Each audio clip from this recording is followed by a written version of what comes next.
Assalamualaikum warahmatullahi wabarakatuh. Perkenalkan, nama saya Julieta Adila Heratris dengan NIM 290 46045. Pada mata kuliah pengelolaan limbah B3, saya akan menjelaskan tentang boraks.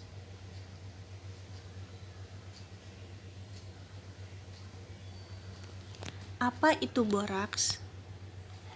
Boraks adalah campuran garam mineral konsentrasi tinggi, berwarna putih, yang mengandung atom boron dan oksigen, yang memiliki sebutan kimia natrium tetraborat dekahidrat dengan rumus molekul sebagai berikut.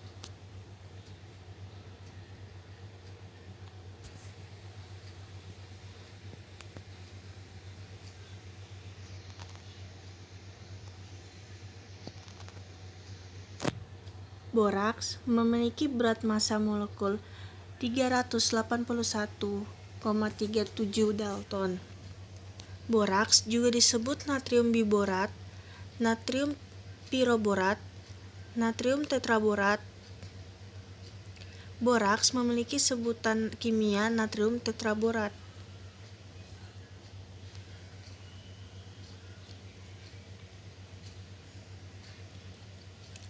Jenis-jenis boraks.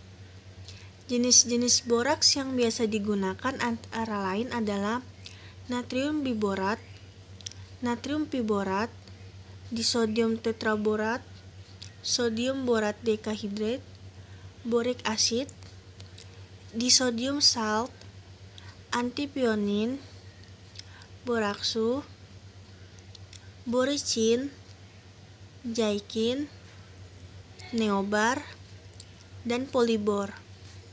Boraks berbentuk serbuk atau kristal yang tidak berbau.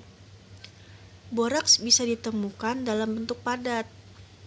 Bahan kimia ini dapat dengan mudah larut dalam air, dan jika larut dalam air akan menjadi natrium hidroksida dan asam borat.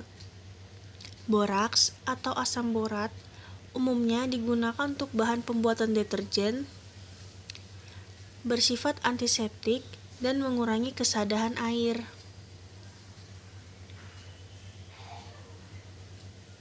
Penggunaan boraks.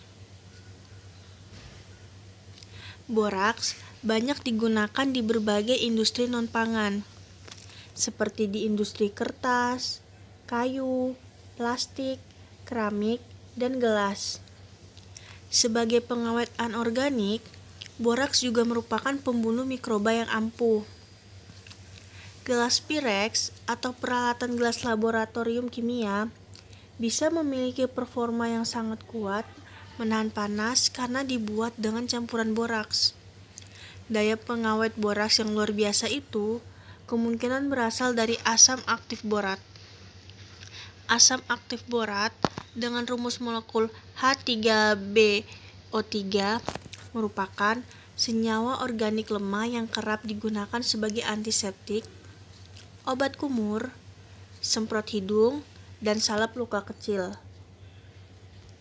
Larutan asam borat dalam air, yaitu sekitar 3%, dapat digunakan sebagai obat cuci mata. Dalam dunia industri, boraks menjadi bahan solder, bahan pembersih, pengawet kayu, antiseptik kayu, dan pengontrol kecoa.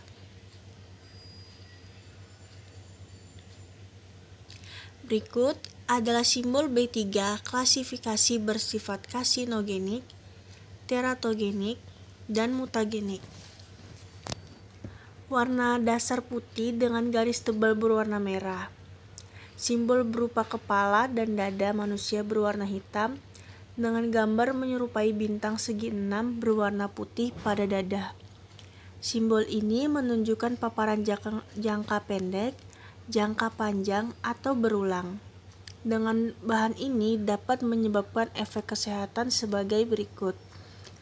Yang pertama, karsinogenik, yaitu penyebab sel kanker. Yang kedua, teratogenik, yaitu sifat bahan yang dapat mempengaruhi pembentukan dan pertumbuhan embrio. Yang ketiga, mutagenik, yaitu sifat bahan yang menyebabkan perubahan kromosom yang berarti dapat merubah genetika. Yang 4, toksisitas sistemik terhadap organ sasaran spesifik.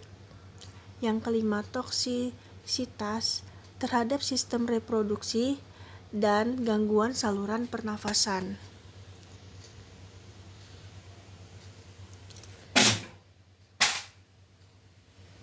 Contoh penggunaan boraks pada mainan anak.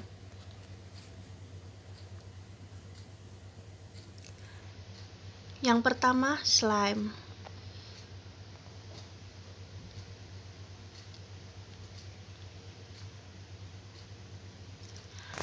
Pada pembuatan mainan anak, slime, boraks digunakan untuk mengembangkan dan menggumpalkan bahan campuran hingga dapat dijadikan gumpalan warna-warni yang kenyal. Slime gampang diubah-ubah bentuk mengikuti imajinasi anak. Anak biasanya memainkan di atas lantai, atau ditusuk dengan jari, atau bisa juga dibolak-balik dan dibentuk sesuka hati mereka. Permainan yang simpel, cenderung membosankan, tetapi banyak anak menyukainya dan tahan bermain slime selama berjam-jam. Yang kedua, squishy.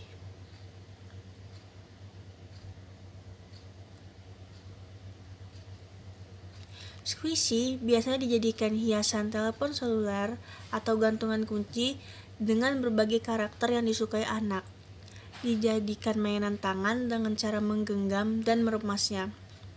Karena mainan squishy ini meskipun digenggam sekencang-kencangnya, akan tetapi dapat kembali ke bentuk semula.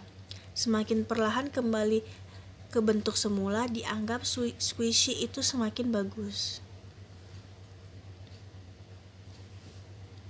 Boraks mempunyai sifat dapat mengembangkan, memberi efek kenyal, serta membunuh mikroba. Sayangnya, boraks sering digunakan oleh produsen untuk dijadikan zat tambahan makanan, seperti pada bakso, tahu, mie, bihun, dan kerupuk, maupun pada lontong. Boraks merupakan salah satu zat yang dilarang digunakan sebagai bahan tambahan pangan. Penggunaan boraks dalam pangan dapat menimbulkan dampak negatif bagi tubuh, seperti kerusakan sistem saraf pusat, hati, sistem saluran kemih. Dalam jumlah banyak, boraks menyebabkan demam, anuria, yaitu tidak terbentuknya urin, koma, merangsang sistem saraf pusat, menimbulkan depresi, apatis, sianosis, tekanan darah turun, kerusakan ginjal, pingsan, hingga kematian. Cara mudah mengenali bahan makanan mengandung boraks adalah dengan memperhatikan tampilan fisiknya. Di mana bahan makanan mengandung boraks, pada umumnya teksturnya menjadi sangat kenyal dan tahan beberapa hari jika disimpan dalam suhu kamar. Contoh penggunaan boraks pada makanan.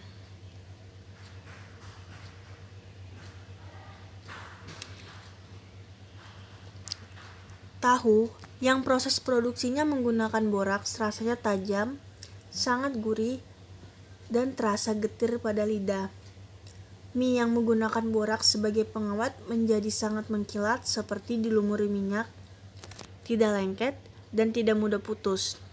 Lalu bakso, lontong, dan ketupat menggunakan boraks sebagai pengawet dan pengeras.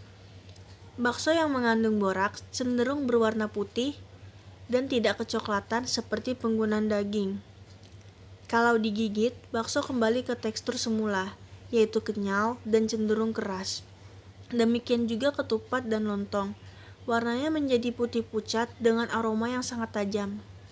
Selain itu, boraks juga digunakan sebagai pengawet untuk kecap, teh, cenil, kerupuk, dan beragam jenis makanan lain.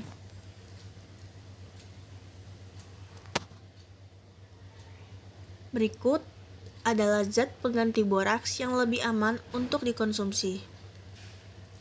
Bahan alami bisa digunakan untuk menggantikan boraks maupun blank yang memberikan efek yang sama. yaitu umumnya sebagai pengenyal maupun pengawet. Yang digunakan adalah air abu. Untuk mendapatkan air abu, kita bisa membakar merang, yaitu tangkai padi kering atau kelaras, daun pisang kering, hingga menjadi abu. Kemudian, abu bakaran kedua, bahan tersebut direndam selama 2-3 hari dengan air bersih. Air rendaman tersebut diambil dan kemudian dapat dimanfaatkan sebagai pengenyal maupun pengawet makanan alami. Bahan yang lebih aman lainnya yang dapat digunakan adalah air kapur sirih.